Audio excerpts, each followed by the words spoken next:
গল্পের ফেরিওয়ালা, ঝুলি ভর্তি উত্তেজনা। আজ আমাদের গল্পের ফেরিওয়ালার ঝুলি থেকে বের করছি একটি রসময় চমৎকার গল্প, সুকুমার রায়ের লেখা পেটুক। সুকুমার রায় জন্ম 30শে অক্টোবর 1887 সালে। জনপ্রিয় শিশু সাহিত্যিক উপেন্দ্র কিশোর রায়চৌধুরীর সুপুত্র এবং খ্যাতিমান ভারতীয় চলচ্চিত্রকার সত্যজিৎ রায়ের পিতা সুকুমার রায় ছিলেন একজন বিখ্যাত শিশু সাহিত্যিক এবং ভারতীয় সাহিত্যে ননসেন্স ছড়ার প্রবর্তক। তিনি একাধারে ছিলেন লেখক, ছড়াকার, শিশু সাহিত্যিক, রম্য রচনাকার, প্রাবন্ধিক, নাট্যকার এবং সম্পাদক। তার লেখা কিছু উল্লেখযোগ্য সৃষ্টি হল কবিতার বই আবোল তাবোল, গল্প হযবরল, গল্প সংকলন পাগলা দাশু এবং নাটক চলচ্চিত্র সঞ্চারী। বিশ্ব সাহিত্যে সর্বযুগের সেরা ননসেন্স ধরনের ব্যঙ্গাত্মক শিশু সাহিত্যের অন্যতম বলে মনে করা হয়। তার প্রয়াণ হয় 10ই সেপ্টেম্বর 1923 সালে। মৃত্যুর শতবর্ষ পরেও তিনি বাংলা সাহিত্যে সবচেয়ে জনপ্রিয় শিশু সাহিত্যিকদের মধ্যে অন্যতম একজন। শুরু হচ্ছে আজকের গল্প, সুকুমার রায়ের লেখা পেটুক।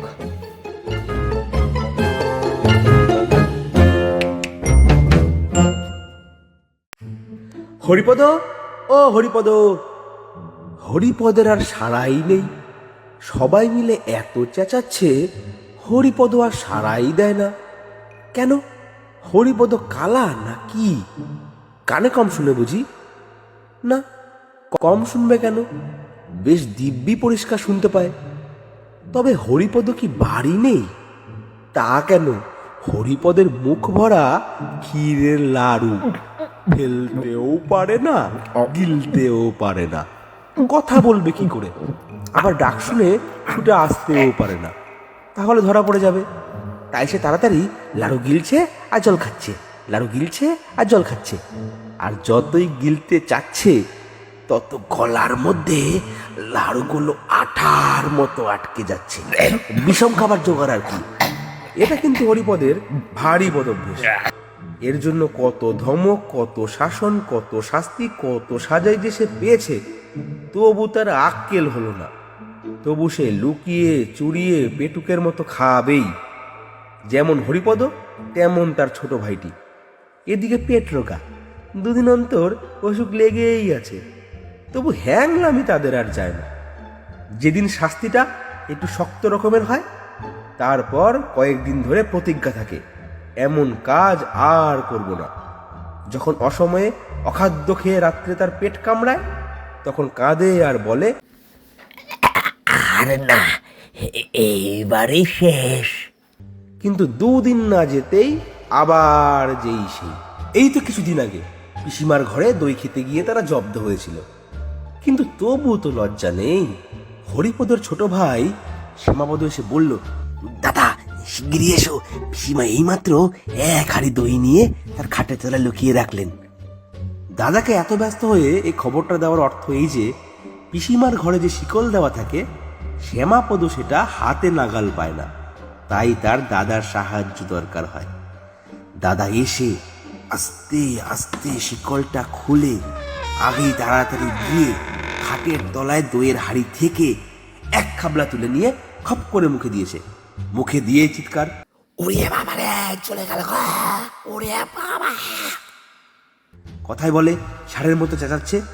কিন্তু হরিপদের চেঁচানো তার চাইতেও সাংঘাতিক। চিৎকার শুনে মা, মাসি, দিদি, পিসি যে যেখানে ছিলেন সব বলে দৌড়ে এলেন। শ্যামাপদ বুদ্ধিমান ছেলে। সে দাদার চিৎকারের নমুনা শুনেই দৌড়ে ঘোষেদের পাড়ায় গিয়ে হাজির। সেখানে অত্যন্ত ভালো মানুষের মতো তার বন্ধু শান্তি ঘোষের কাছে পড়া বুঝে নিচ্ছে। এদিকে হরিপদের অবস্থা থেকে পিসিমা বুঝেছেন হরিপদ দই ভেবে তার চুনের হাড়ি চেখে বসেছে। তারপর হরিপদের যা সাজা। এক সপ্তাহ ধরে সে না পারে চিবোতে, না পারে গিলতে। তার খাওয়া নিয়ে এ এক মহা হাঙ্গামা। কিন্তু তবু তো তার লজ্জা নেই। আজ আবার লুকিয়ে কোথায় লাড়ু খেতে গিয়েছে। ওদিকে মামা তো ডেকে ডেকে সারা। হরিপদ, এই হরিপদ, কোথায় গেলি রে? এই হরিপদ। খানিক বাদে মুখ ধুয়ে মুছে হরিপদ ভালো মানুষের মতো এসে হাজির। হরিপদের বড় মামা বললেন, কিরে এতক্ষণ কোথায় ছিলি? হরিপদ বলল, এই তো উপরে ছিলাম। তবে আমরা তো চেঁচাচ্ছিলাম, তুই জবাব দিচ্ছিলি না যে? হরিপদ মাথা চুলকাতে চুলকাতে বলল, আগে জল খাচ্ছিলাম কি না। শুধু জল না কিছু স্থলও ছিল? হরিপদ শুনে হাসতে লাগলো, যেন তার সঙ্গে ভারী একটা রসিকতা করা হয়েছে। এর মধ্যে তার মেজ মামা মুখখানা গম্ভীর করে এসে হাজির। তিনি ভেতর থেকে খবর এনেছেন যে হরিপদ একটু আগেই ভাড়ার ঘরে ঢুকেছিল, আর তারপর থেকেই প্রায় 10-12খানা ক্ষীরের লাড়ু কম পড়েছে। তিনি এসেই হরিপদর বড় মামার সঙ্গে কি যেন ইংরেজিতে ফিস ফিস করে বলাবলি করলেন। তারপর মুখ গম্ভীরভাবে বললেন, বাড়িতে ইঁদুরের যেরকম উৎপাত, ইঁদুর মারবার কিছু একটা বন্দোবস্ত না করলে আর চলছে না। চারিদিকে যেরকম প্লেগ আর ব্যারাম, এই পাড়া শুদ্ধ ইঁদুর না মারলে আর রক্ষে নেই। বড় মামা বললেন, হ্যাঁ, তার ব্যবস্থা করা হয়েছে। দিদিকে বলেছি শেকো বিষ দিয়ে লাড়ু পাকাতে, সেগুলো একবার ছড়িয়ে দিলেই ইঁদুরের বংশ নিবংশ হবে। হরিপদ জিজ্ঞেস করলো, লাড়ু কবে পাকানো হবে? বড় মা বললেন, সে এতক্ষণে হয়ে গেছে। সকালে টেপিকে দেখছিলাম এক থাল ক্ষীর নিয়ে দিদির সঙ্গে লাড়ু পাকাতে বসেছে। হরিপদর মুখখানা আমশির মতো শুকিয়ে গেল। সে খানিকটা ঢোক গিলে বলল, শেকো বিষ খেলে কি হয় বড় মামা? হবে আর কি, ইঁদুরগুলো মারা পড়ে, এই আর কি। আর যদি মানুষে এই লাড়ু খেয়ে ফেলে? তাই একটু আধটু যদি খেয়ে ফেলে তো নাও মরতে পারে। গলা জ্বলবে, মাথা ঘুরবে, বমি হবে, হয়তো হাত পা খিচবে। আর যদি একেবারে 11টা লাড়ু খেয়ে ফেলে? বলে হরিপদ ভ্যাঁ করে কেঁদে ফেলল। তখন বড় মামা হাসি চেপে অত্যন্ত গম্ভীর ভাবে বললেন, বলিস কি রে, তুই খেয়ে নিয়েছিস নাকি? হরিপদ কাঁদতে কাঁদতে বলল, হ্যাঁ বড় মামা, তার মধ্যে 5টা খুব বড় ছিল। তুমি শিগগির ডাক্তার দেখো বড় মামা, আমার কিরকম গা ঝিমঝিম আর বমি বমি করছে। মেজ মামা দৌড়ে গিয়ে তার বন্ধু রমেশ ডাক্তারকে পাশের বাড়ি থেকে ডেকে আনলেন। তিনি প্রথমে খুব একটা কড়া রকমের তেঁতো ওষুধ হরিপদকে খাইয়ে দিলেন। তারপর তাকে কি একটা শুকতে দিলেন। তার এমন ঝাঁজ যে বেচারা 2 চোখ দিয়ে দর দর করে জল পড়তে লাগলো। তারপর তারা সবাই মিলে লেপ কম্বল চাপা দিয়ে তাকে ঘামিয়ে অস্থির করে তুললেন। তারপর একটা ভয়ানক উৎকট ওষুধ খাওয়ানো হলো। সে এমন বিষাদ আর এমন দুর্গন্ধ যে খেয়েই হরিপদ ওয়াক ওয়াক করে বমি করতে লাগলো। তারপর ডাক্তার তার পথ্যের ব্যবস্থা করে গেলেন। 3 দিন সে বিছানা ছেড়ে উঠতে পারবে না, চিরতার জল আর সাগু খেয়ে থাকবে। হরিপদ বলল, আমি উপরে মার কাছে যাব।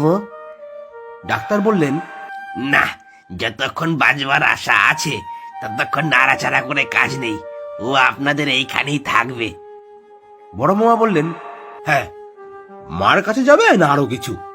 মাকে এখন ভাবিয়ে দিলে তোমার লাভ কি? তাকে এখন খবর দেওয়ার কিছু দরকার নেই। 3 দিন পরে যখন সে ছাড়া পেল, তখন হরিপদ আর সেই হরিপদ নেই। সে একেবারে বদলে গেছে। তার বাড়ির লোকে সবাই জানে হরিপদ ভারী ব্যারাম হয়েছিল, আর তার মা জানেন যে বেশি পিঠে খেয়েছিল বলে হরিপদর পেটের অসুখ হয়েছিল। হরিপদ জানে শেকো বিষ খেয়ে সে আরেকটু হলেই মারা যাচ্ছিল, কিন্তু আসল ব্যাপারটা যে কি তা জানে কেবল হরিপদের বড় মামা আর মেজ মামা, আর জানেন রমেশ ডাক্তার, আর এখন জানলে তোমরা। শুনছিলেন আজকের গল্প সুকুমার রায়ের লেখা পেটুক। গল্প পাঠে এবং গল্পের সূত্রধার আমি সৌমেন, মহিলা কণ্ঠে সুপর্ণা। গল্পের ফেরিওয়ালা আন্তরিকভাবে কৃতজ্ঞতা জানায় কলকাতা বিশ্ববিদ্যালয়ের ফিজিওলজি ডিপার্টমেন্টের গবেষক সুপর্ণা দত্তকে আমাদের এই উদ্যোগে পাশে থাকার জন্য। গল্পটি কেমন লাগলো জানান আপনাদের মতামত আমাদের এই কমেন্ট বক্সে। গল্পটি ভালো লাগলে লাইক করুন, শেয়ার করুন আপনাদের বন্ধুবান্ধব এবং আত্মীয় পরিজনের সাথে। সমস্ত শ্রোতা বন্ধুদের কাছে অনুরোধ, আমাদের এই গল্পের ফেরিওয়ালা চ্যানেলটিকে সাবস্ক্রাইব করুন। আরও নতুন নতুন গল্পের আপডেটস পেতে আপনাদের এক একটি সাবস্ক্রিপশন আমাদেরকে আরও বেশি করে উদ্বুদ্ধ করবে নতুন নতুন গল্প আপনাদের সামনে প্রস্তুত করার। আবারও দেখা হচ্ছে আরেকটি নতুন এপিসোডে, আরও একটি নতুন গল্প নিয়ে। টিল দেন, নমস্কার।